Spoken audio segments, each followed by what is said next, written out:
Hi everyone, welcome back to Digital Partners. In today's video, we're going to show you how to safely remove your debit or credit card from your Amazon account using the Amazon app. Let's get started. First, open the Amazon app on your phone and log in if you haven't already. Then, tap the account icon and look for the option labeled Account. Scroll down slightly and tap on Your Payments.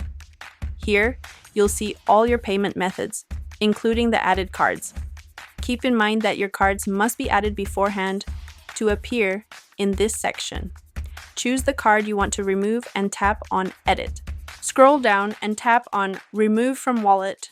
Now, hit the Remove button to complete the process, and that's it.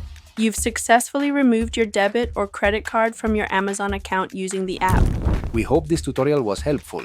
If you liked the video, don't forget to like, comment, and subscribe to our channel for more useful tips and guides. Thanks for watching Digital Partners, and see you in the next video. Bye.